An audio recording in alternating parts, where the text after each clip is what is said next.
This week we have special guest Carlin Liborio, who has been selling on TPT for less than a year, and she's already hit both milestones. She's got an absolutely incredible story, and I can't wait for you guys to hear it. And all of this stems from meeting a need in the marketplace. And she's going to talk about how she strategized to create resources to meet those needs and get them into the hands of the teachers who needed them. I'm so excited for you guys to meet her and for you to hear more about her journey. Meet Carlin. Hey, Carlin, how are you? Great. Thanks for having me, Lauren. I am so excited to chat with you today. You know, we're doing this new series where I'm talking to different sellers in different niches with different kinds of experience. And I love your story. Like, I got to read a little bit about you in the questionnaire that you filled out. And I'm so excited for listeners to hear more and learn more because I think it's so inspirational. So tell us a little bit about yourself, your TPT journey, and kind of what led you to start selling on TPT? Well, I have actually only been a seller for about 10 months. So I am a newer seller, and I think I have an unusual story. I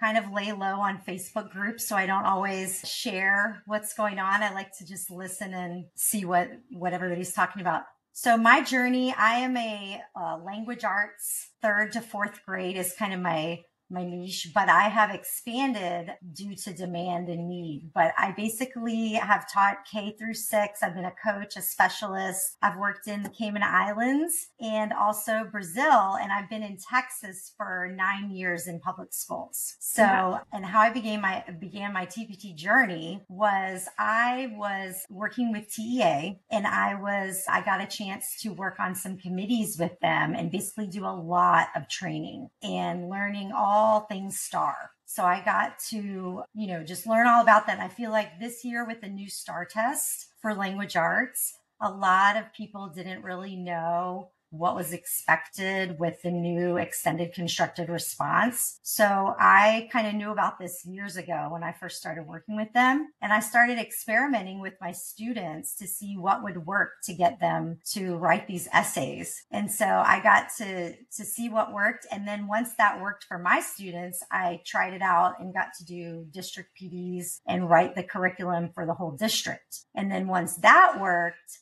I felt like it's selfish to just keep that and say, well, we're doing great. And, screw the rest of Texas. So I just felt like it was my calling to help as many frustrated teachers in Texas as I possibly could. And so I just decided the last day of October last year, I decided to go ahead and put some of these resources that I was already making on Teacher Pay Teachers. Knew nothing. I mean, I had bought stuff on Teacher Pay Teachers, but my stuff is not cute.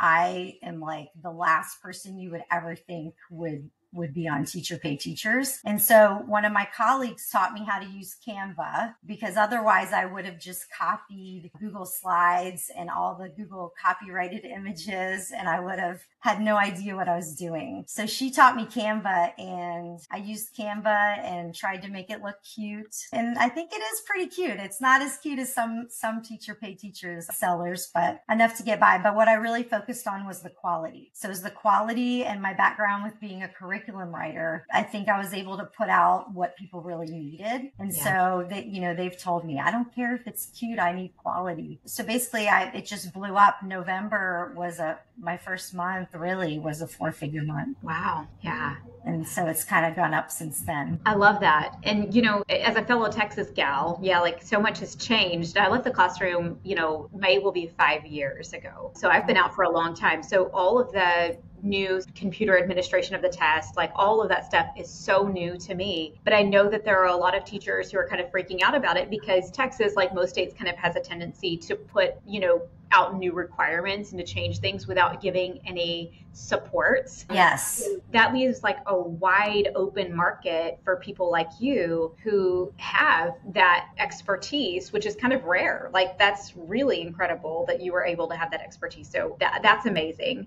So when I was looking at your questionnaire, one of the things that you had mentioned on there was that you've already passed the first TPT milestone, and you've been selling on TPT for less than a year, which is incredible, but it also speaks to the need that you're obviously meeting in the market, that this is something that teachers need. Can you tell me, just out of curiosity, are you finding that teachers from other states are purchasing these items as well? Because I know like states like Alabama, they also have a similar testing setup. Have you noticed any sales coming from other states, or have you looked? Great question. I have a few, but it's mostly Texas. And when I was researching this originally, I did find there's 39 states that do constructed responses, but I don't feel like they're always at the depth that Texas is wanting them to be at. For example, a lot of people would have race. That's one of the strategies for the writing, where they restate an answer, they cite, and then they explain it, but then they wouldn't have like a conclusion. So it was more like almost like a paragraph in other states. Yeah. So I think that, trying to push the kids to write more and have more of just a better quality essay. I think I started looking, and there's really not much out there for that type of good quality writing, according to the rubric. If you look at the rubric, then you kind of need something a little bit more. So I feel like, yes, to answer your question, yes, there are a couple people from other states, but I think this is very specific right now to Texas. So, and it might be just because that's the demand. Texas teachers from third to high school are just like, how do I teach this? And I think the other thing is the fact that I was in the classroom this year, I think kindergarten, when the pandemic happened. So it's just interesting how you see these gaps. So I had to come up with a strategy that worked in real life. Yeah. And that's what I tell teachers when I do PD, is that the things that I'm telling you, it's not just like somebody standing up here giving you theoretical PD. These are strategies that actually worked with ESL kids, with kids that are in RTI, with SPED kids, with kids that have huge gaps. These strategies work, and they work with the whole district. So that's why I think it's doing well, is because my strategy is to use really colorful, hands-on materials, teaching them how to write an essay. It shouldn't be boring. It shouldn't be like, here's an essay, copy it, or here, go write. Oh, I don't know why they're not writing. Yeah. So I think, getting them to do these really fun, engaging activities in groups with colorful cardstock and using color coding to get them to understand the structure of the essay. That, I think, resonated with teachers because they felt like, wow, my kids are actually getting this, and then teachers started emailing me in January, February, all last year, basically saying, wow, we've been using your VIP bundle, and our kids, they got 7s and 8s on the essays. Wow. And the average for the state of Texas was a 2.7 out of 10. So it's wild. That's incredible. I think, one of the things that's really standing out to me here is, first of all, you identified what you were an expert at, right? Like, I've got this area of expertise. And then second, you said there's a widespread need in the market for this. So it's not like I've got this area of expertise, but nobody's looking to have that need met, right? There's also this widespread need that teachers are actively searching for those resources. And I think especially in this economy right now, like, we're going to see as the economy continues, or if the, let me be positive here, if the economy continues to go downhill, that's probably what we're going to continue to see, this trend of teachers purchasing what they need over what they want, really seeking out those resources. And so when you've done that, when you've created resources that meet a widespread need, you're not only making sure that your market is large enough to sustain your business, but you're also making sure that you're kind of providing stability for your business, because PT people are going to buy what they need, like, before they buy what they want. So I love that. And then as you're meeting these needs for teachers, well, of course, they're going to continue to purchase from you because, oh my goodness, like, they've seen it, like, they've drank the Kool-Aid. They know how good these resources are in their classroom. So I love that. Over the past 10, 11 months, tell me, look, what's been your biggest struggle or hurdle in getting your business to the point where it's at? Are you still in the classroom now, or did you finish out the year in May and stay home? Where are you at with that situation? So basically around January and February is when things started blowing up. And that's kind of around when I got that first milestone. And so I said to God, okay, if I am meant to do this, I want you to give me a sign. If I can have 3 months straight where I'm doing 5 figures, I'm going to consider that a sign and I will quit teaching. And so I was like, and if not, that's okay too, but give me a sign. And so after 3 months, it was like the same amount all 3 months. And so I said, okay, thank you for the sign. And then in March, I gave my notice and basically finished out the school year in May. And normally as a teacher, you have the whole summer to recover. I mean, it was a hard year with this new test, and I had a new team, and there was just, trying to do teacher paid teachers. And I think, by the way, taking personal days and working on holidays saved me. So, you accumulate all these days. I had like 25 days once you realize you're gonna leave. And taking those days periodically to work on the business, I think really helped and saved me. And also taking that sacrifice to work during those holidays, instead of having that break for the summer, I worked straight through the summer. Why? Because I was like, because they need this. They need this now. And then what happened was around March or April, right around after STAR, principals started asking me and emailing me if I was doing PD. So this is another, little piece of advice is I feel like you have to really listen to that voice. I think it's like God, but the whisper that you hear that's like, you should be, if somebody asked you to do PD or asked you to do this, something you never thought of, you never thought you would even be doing that, but they ask you, that's a sign. So I try to listen, and no matter how crazy it is, you have to really jump off that diving board into the deep end. Even when like for example, I had to figure out how to fill out vendor paperwork. I had to research how to book hotels and do a conference at a hotel. I had to shop around and find conference rooms and figure out how to get the lunch. Just little things like that you don't think about. Creating spreadsheets to organize all of it and send everybody invoices to get everybody to come, to do purchase orders. And so when they started asking for PD, I started, sending quotes and figuring out how to do that. And so I kind of did a mixture of, I traveled all summer and I did district PD all over Texas. And then I also did some in the Dallas area where I hosted it and did it at a hotel. And then I had a teacher from El Paso, and she said, I can't make it all the way to Dallas. Do you have an online version? And then I said, okay, I guess I'm going to have to figure out how to do an online course.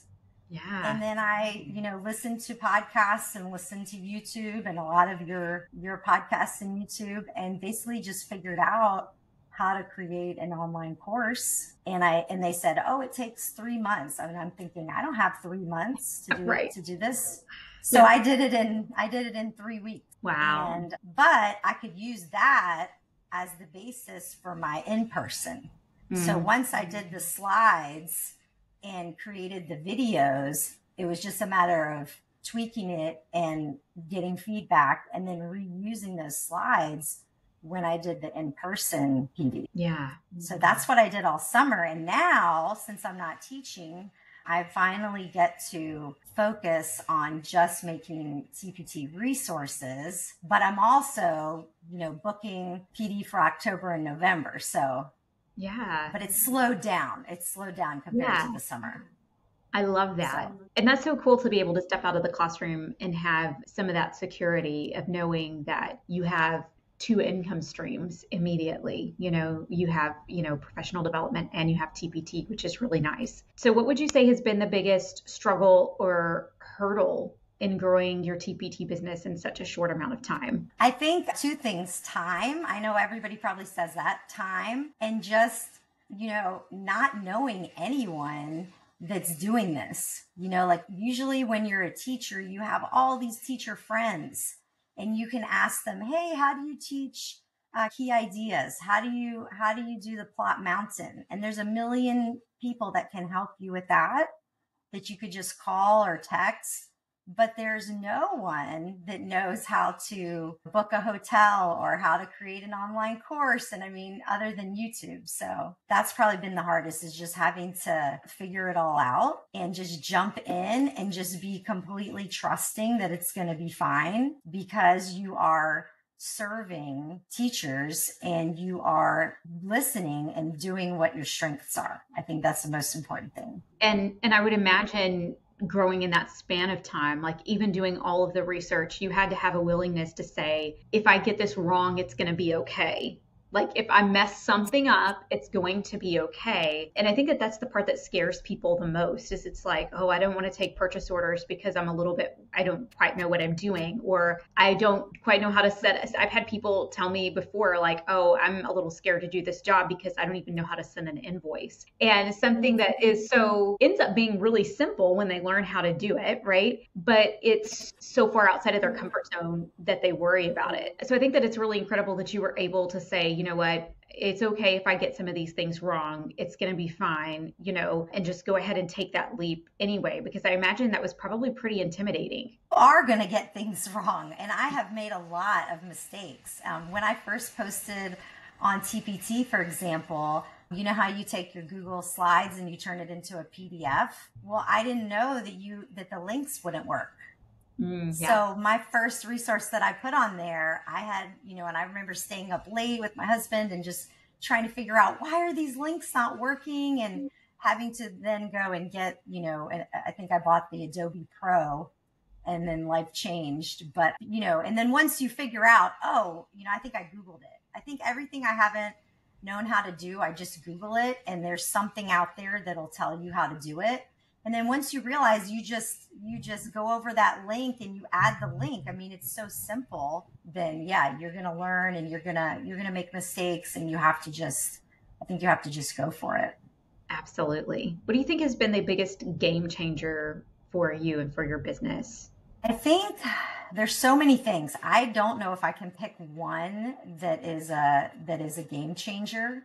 But I would say one of the biggest game changers is that having that mentality that you really are serving teachers. I think if you focus on the relationships, and you're always, every single thing that you post, whether it's Facebook, YouTube, whatever it is, that you're thinking in your mind, how can I serve these teachers? How can I help these teachers with this post? And if you always go into it like that, then I feel like the rest, as far as your business, the success is going to come if that's what you're doing. So I think just always having that service mentality. And, the other game changer has just been listening to teachers, listening to what their pain points are and what they need. I have come up with so many resources that were based on what teachers have told me they have given me ideas for. So there was one where I went and did a PD in Tulia. Hi, Tulia, if you're watching. In this tiny little town near Amarillo. And the interventionist for junior high, he said, I love this hands-on activity that you do with cardstock, but I'm wondering if you could make a digital version that would be better for middle school, because I don't know if they would like, using these colors. Well, I'm more of an elementary school teacher. So I thought, I never thought of that. But that is so true, that they would want, a digital version to kind of drag and drop the pieces of the essay. And so I created that because of him, because I listened to him, and I'm always trying to just listen to teachers. If they, I had a teacher that said, I really want revising warm-ups like every day of the week. And that way I think of my resources with them in mind. So I love that. I love that. What does your work routine look like now compared to what it looks like a few months ago when you were still in the classroom? What does a typical day look like for you, and how has that changed? Obviously, it's changed a lot, but how has that changed since you left? So it has changed a lot. My brain works better in the morning. Everybody's different. Some people are night owls and they work better at night, but I personally work better in the morning. So if I get up a bit earlier, I can be more productive with less time. My routine now is from about 7:30 when my daughter goes to school until about noon. I can get so much done. That's kind of when I have to do the most intense brain work. And then I go to the gym. And then after the gym, in the afternoon and the evening, I try not to work in the evenings anymore, trying to have more balance now that I've worked so hard for 8 months. So, but in the evenings, if I do feel like it, I do more of the fun stuff, like the designing, figuring out what colors or fonts or whatever, marketing, Facebook posts, that kind of stuff I can definitely do without a lot of brain power, more in the afternoons or evenings. So I try to do resource creation in the morning. So how about when you were in the classroom? Did you get up super early in the morning to create, or when were you creating these resources?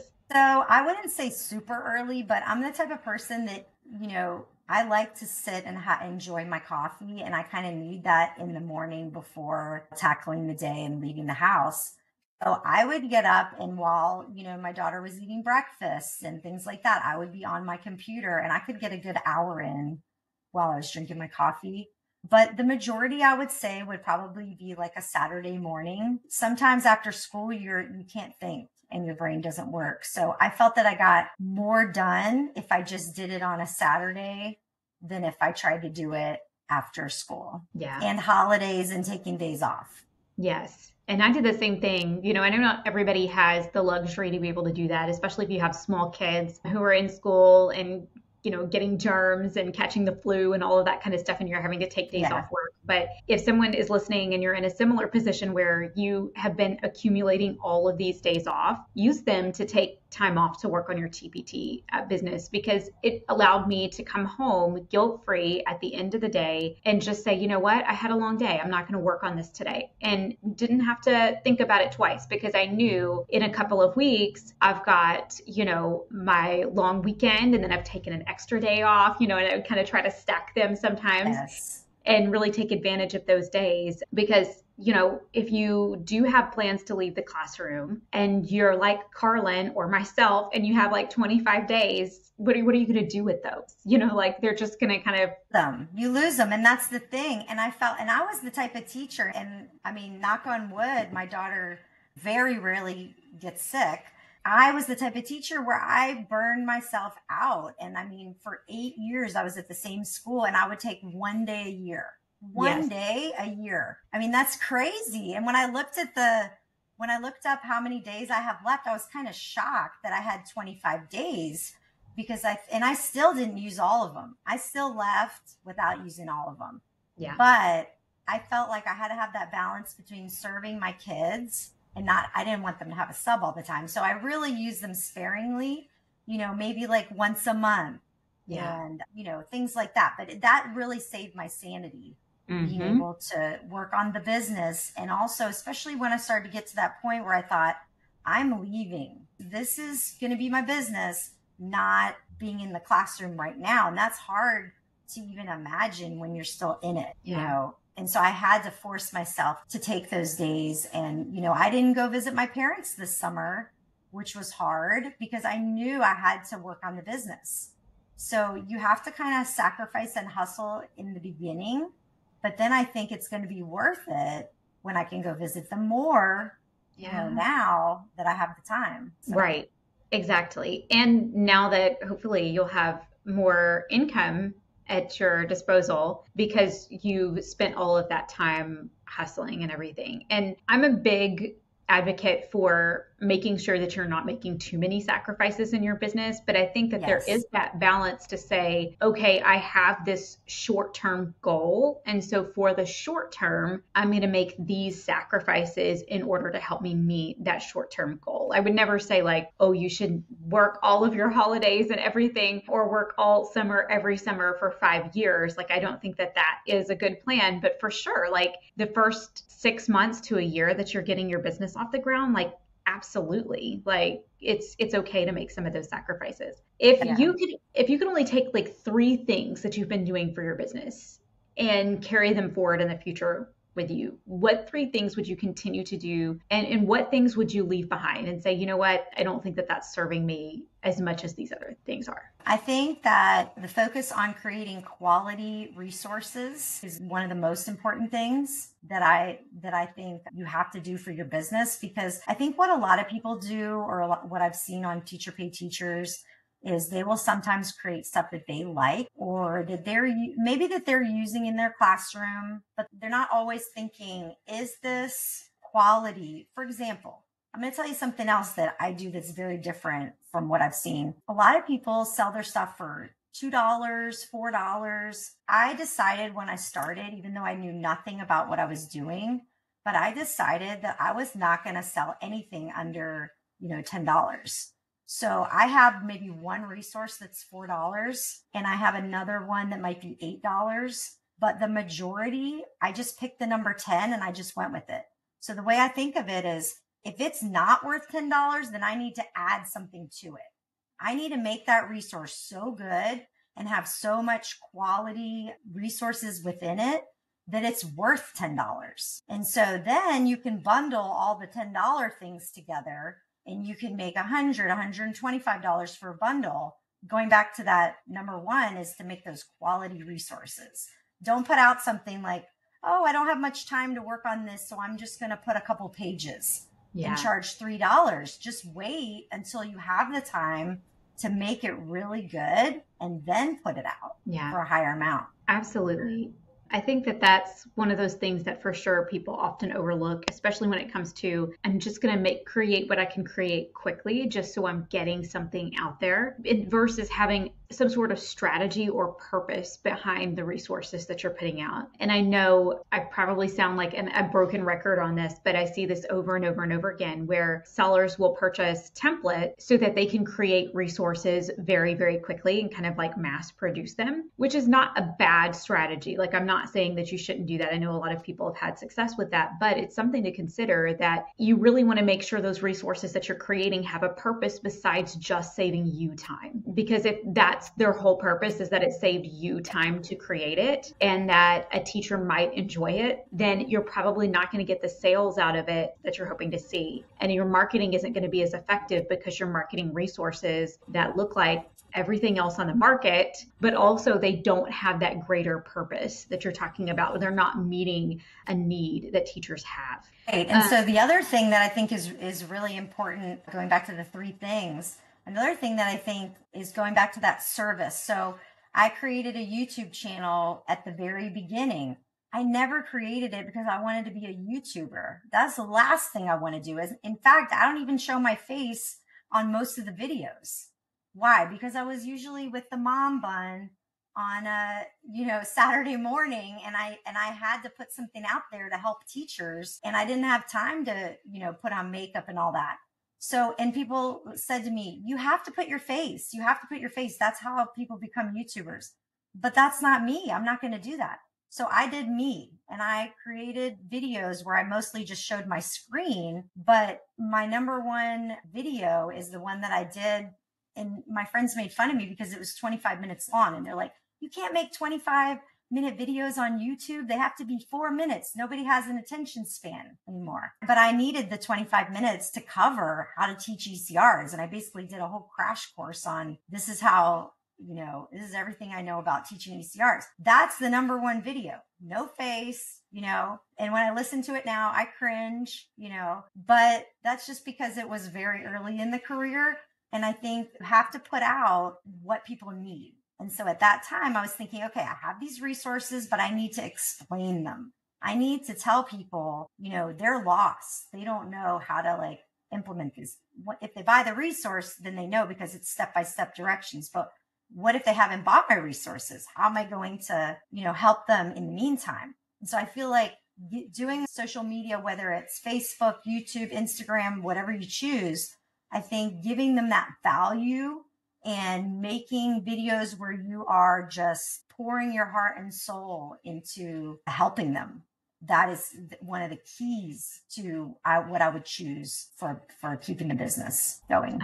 I love that.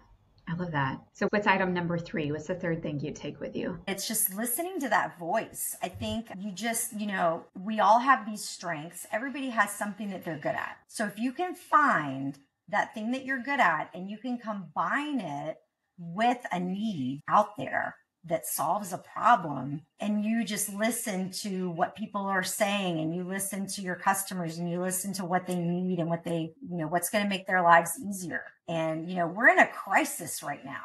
Teachers are quitting left and right, and they don't have what they need to teach. It's harder and harder. I think that everybody out there can find a need and help teachers. And I feel like, as far as leaving the classroom, it was hard to think, okay, I love kids. How am I going to do this?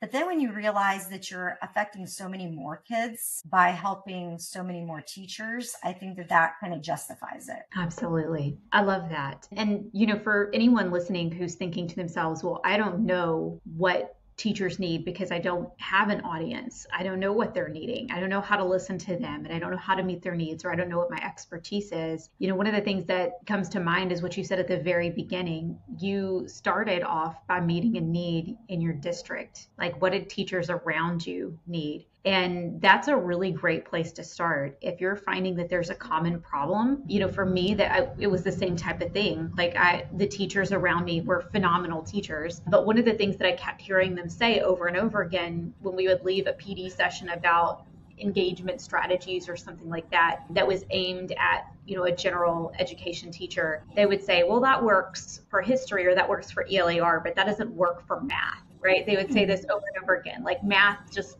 can't be like that. It's just not like that. And I just thought, I feel like it can be somehow or another, in this naive, brand new teacher mind of like, I feel like it can do that. Like we can absolutely do that. And that's where so many of my products were birthed from, was from that challenging of that idea that a lot of teachers have, or math teachers have, that you can't utilize the same type of engagement strategies in math, that it's just not possible. And so listening to conversations that your coworkers are having, what needs do they have that they want to have met that maybe they don't even know that can be met, or maybe they're just feeling lost. What materials are they looking for? What are they actively seeking information about? And how can you meet those needs for them? And then turn around and meet those for the masses. So you don't have to have a big audience of people Right. you listen to. Just doing what you did and starting in your district, starting with those around you, can be extremely helpful. Really good point. I think that did help me to do that first. And I think that also just, thinking of your kids, your students, as kind of like your experiment, and seeing, and I would ask them, tell me about this activity.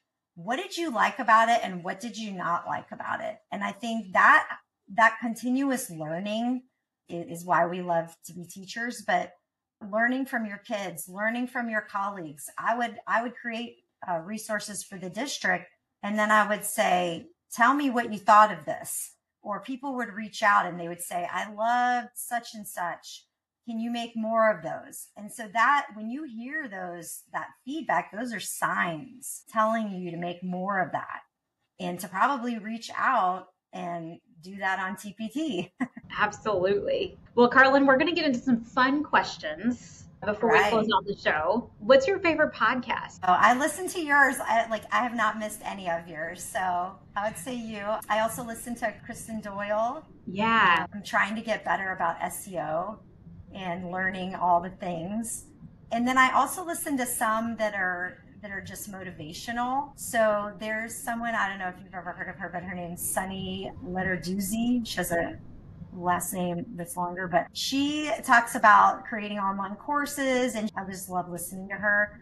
So I don't know, a lot of different business ones where they're just getting you just entrepreneur, because I feel like as teachers, that's the part that we don't know much about, that I want to learn more about is, and I love it. I love being an entrepreneur, but I didn't get a business degree. So I feel like the TPT, I didn't know a lot about. So I started off listening to a lot of different podcasts from different TPT sellers. But then I kind of wanted to learn more about just having a business. So love it. I love it. What's your favorite way to relax? I canceled my YouTube TV, so I don't have TV anymore. But that actually was a great move because I felt like it was just a big waste of time. I do still have Netflix. So if I really want to watch something, I can go on Netflix. But honestly, that's when for me, it's relaxing to be able to I like to just listen to a YouTube video and take notes in my notebook in the evening. stuff like that, listen to music. I'd rather do something like that than watch TV. Love it. Favorite? Well, this one you may not be able to answer then. The next one is favorite show to binge watch currently, but you're not really watching TV. But if you were going to watch something on Netflix, what would it be? So I really liked Manifest. I watched all of those. Nice. Awesome. You're handed a gift card to your favorite restaurant. Where are you going and what are you ordering? There's so many good restaurants. I would say I really like Papado. I don't go there often because it is expensive, but I love Cajun food and I love seafood. So Awesome. And what's next for you in your business, Carlin? who knows? I'm just going to listen for the signs, but more PD. And I love this. The online course has been amazing. I mean, that's just a great way to have passive income that you just, once you create it, you just leave it. And there's not a lot that you have to do once it's up there. So I think everybody should create an online course in your area of expertise. So maybe more online courses. I think just more PD, and my niche is kind of expanding. It's like it started off third and fourth grade and then it went all the way up to high school. So now I'm also doing Spanish resources. I'm not doing the Spanish, but I have a very good friend. I have only hired my friends so far that I can really trust, but I have a great friend that does the Spanish for me. She's amazing. We have the same vision. We have the same vision about writing and the quality. And so the fact that she can turn that into Spanish is such a huge need in Texas. So I'm excited about that. And I'm starting to make, editing and revising resources and even getting into the reading part of it, where writing is kind of started off as my expertise, but now it's kind of a lot of other areas of language arts. So excited to see how that rolls out. I love that. That's so exciting. Well, thanks so much for being here, for sharing your story. I think that it's going to be an inspiration to a lot of people. And I know it's always one of my favorite things to listen to podcast episodes where people were just sharing their stories and talking about what was working for them and kind of sharing their struggles, but also their successes. And so I thank you so much for coming on and sharing with us today. Where can listeners find you if they want to connect with you? So I have a Facebook public page called Teaching RLA with Carlin Liborio, and that's also the same for my YouTube. And I have a new website where you can find all of these links, and it is carlinliborio.com. I love it. Those are the ways you can find me. Perfect. And we'll put all of those links inside of the description for anybody who wants to connect with Carlin. Thanks so much for being here. Thank you for having me, Lauren. Absolutely. Thanks so much for being here. Make sure you're subscribed to this channel and like this video. It helps other people find these videos that I put out. You can also listen to this via podcast. All of these episodes are actually a podcast, so you can listen on the go if you'd like, the Rebranded Teacher podcast. And most importantly, if you're interested in becoming a member of Rebranded Teacher Academy, which is my membership to help you grow your TPT business in a way that's purposeful and sustainable through monthly challenges, strategy sessions, accountability, co-working calls, and so much more, you can join the waitlist down below, because we're going to be opening it up for a very small window of time at the end of December, early January, so that you can get in, and then it'll be closed for quite a while. So you want to make sure that you are on that waitlist, because only those who are on the waitlist will be able to get in. So make sure and join that waitlist. Thanks so much for being here, you guys. I'm going to see you right back here next week.